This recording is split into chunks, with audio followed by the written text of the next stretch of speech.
My wedding dress cost $4,000. I wore it for 20 minutes. Minutes before I walked down the aisle, I saw a text that proved my mother-in-law had planned a secret prenup, and my fiancé had been married before. And the worst part? He let her. My name is Rachel Morrison, and I'm about to tell you something that still makes my hands shake. My mother-in-law, Patricia Hayes, didn't just ruin my wedding day. She tried to destroy my entire life. And my fiancé, David, he helped her. It started at a coffee shop in downtown Seattle 3 years ago. David spilled his latte on my laptop, apologized about 50 times, and insisted on buying me a new one. That was the kind of man he seemed to be. Or at least, that's what I believed. We fell hard, maybe too hard, too fast. 6 months later, he proposed at the same coffee shop, and I said yes without hesitation. But here's where things get weird. The moment we got engaged, Patricia's behavior changed overnight. At our engagement party, she pulled me aside in the bathroom and said, "You know, David's father and I had very specific hopes for who he'd marry. Someone with a bit more substance." I laughed it off, thinking she was just being protective. I had no idea what was coming. The wedding planning was a nightmare. Patricia insisted on controlling everything: the venue, the menu, even my dress. When I pushed back, she'd cry to David about how I was shutting her out of her only son's special day. And David, he'd just sigh and say, "Rachel, can't you just let her have this one thing? It means so much to her." That one thing turned into everything. I barely recognized my own wedding anymore. 2 weeks before the wedding, I found something that made my blood run cold. I was at David's apartment, looking for my phone charger in his desk drawer, when I found a folder. Inside were bank statements, joint accounts with his mother's name on them, hundreds of thousands of dollars moving back and forth, transactions labeled property investment, business loan, family trust. I confronted David that night. He got defensive immediately. "It's complicated, okay? Just trust me." Trust him, that's what he kept saying. So I did. God, I was naive. But thinking back now, there were signs. Patricia would smile and ask questions that didn't sound like questions. "Do you have student loans, Rachel? Any credit card debt?" And David, he'd answer with a joke. Then a kiss. Then a subject change. Every single time. The wedding day arrived June 15th at a beautiful vineyard in Woodinville. I was in the bridal suite, putting on my dress, when my maid of honor, Jessica, burst in. Her face was white. "Rachel, you need to see this. Now." She handed me her phone. It was a text message thread between Patricia and someone named Robert Chen, attorney. The preview said, "Prenup finalized. She wants it signed before you walk out there, or the ceremony doesn't happen. David's assets protected as discussed." My stomach dropped. We had never even talked about a prenup. I scrolled up. There were dozens of messages. Patricia had been planning this for months, but it got so much worse. The messages mentioned a house on Mercer Island, one I didn't even know existed. Then I saw 3 lines that made my stomach drop. Secondary investment accounts, trust, fund, disbursement post-marriage. David wasn't just wealthy. He was generationally wealthy, and Patricia had been hiding it from me while positioning herself to stay in charge of everything. I felt like I couldn't breathe. Jessica grabbed my shoulders. "What are you going to do?" I looked at myself in the mirror, white dress, perfect makeup, hair in an elegant updo. 200 guests were waiting outside. My parents had flown in from Boston. My little brother was ready to walk me down the aisle because our dad had passed away 2 years ago. You know what I did? I walked out there, but not down the aisle.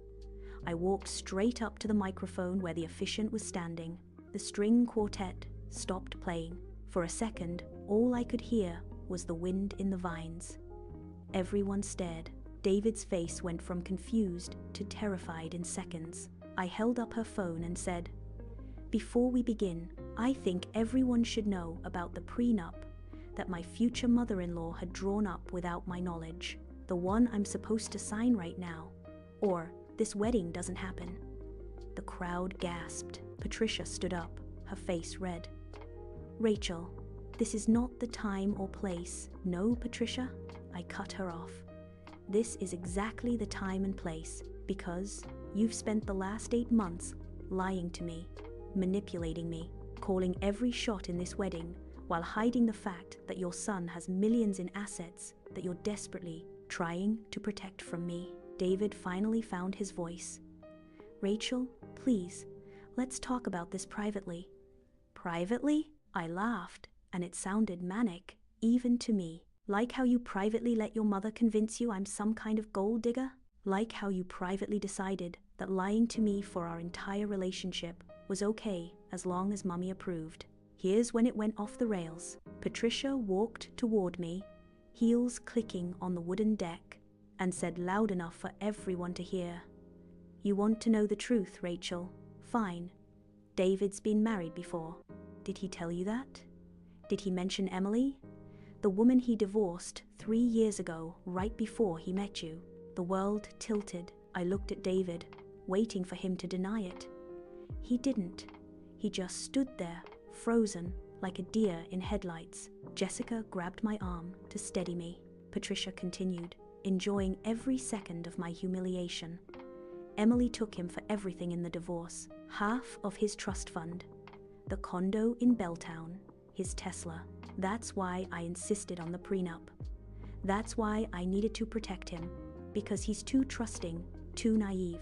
He falls for the wrong woman.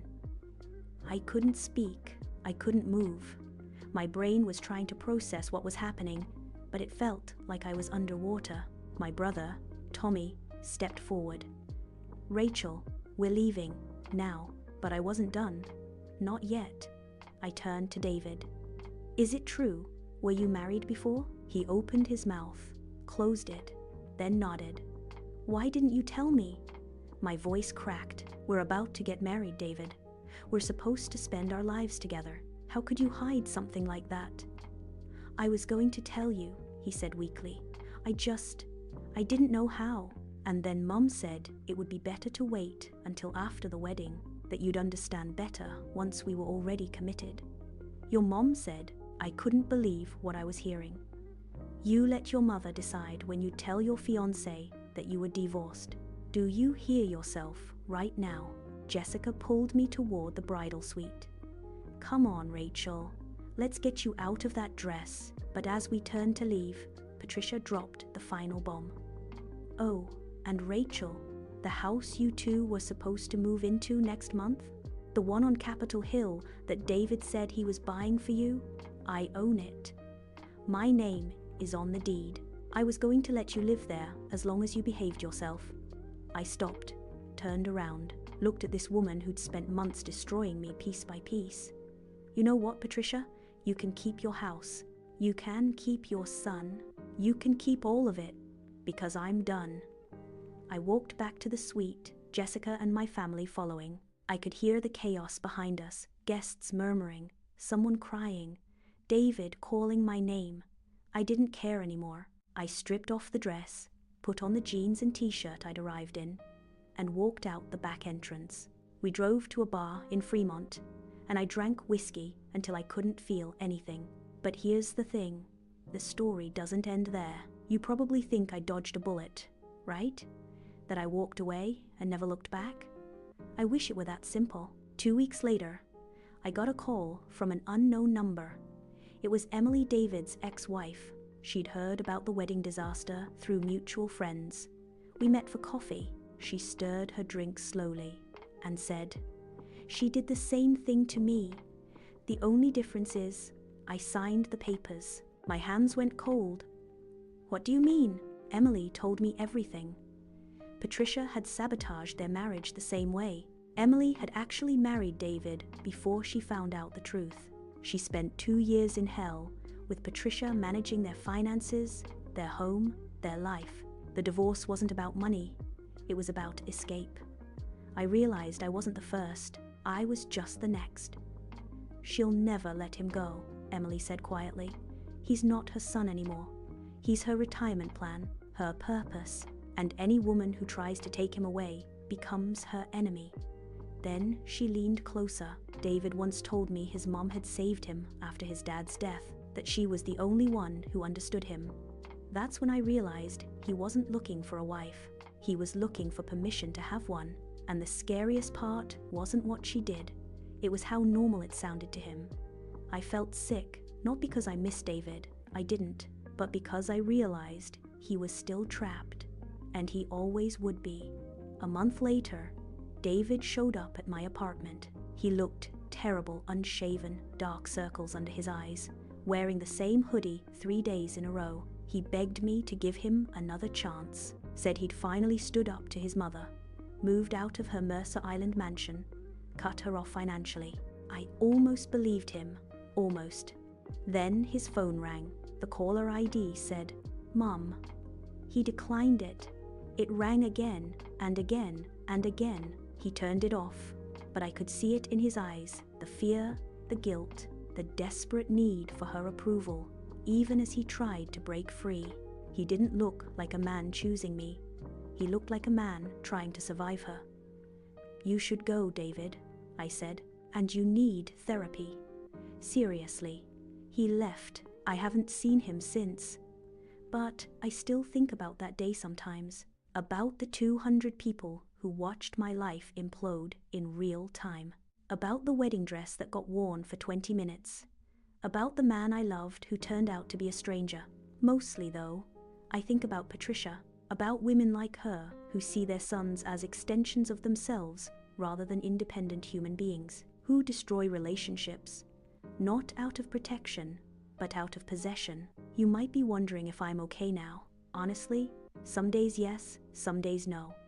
I'm in therapy, I'm rebuilding, I'm learning to trust again, slowly. But I'll never forget what I learned that day. People don't lie with words, they lie with patterns. And when someone shows you who they are, believe them. And when someone's mother tries to take over your entire life before you even say, "I do," run. Run as fast as you can, because here's what nobody tells you about toxic in-laws. They don't just hate you, they hate the idea of you. They hate that someone might love their child more than they do.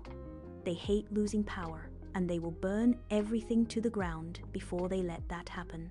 So let me ask you something. Have you ever dealt with a nightmare mother-in-law? Have you ever felt like the person you love is still emotionally married to their parent? Leave a comment and tell me your story. Because I'm starting to realize I'm not alone in this, and maybe you aren't either.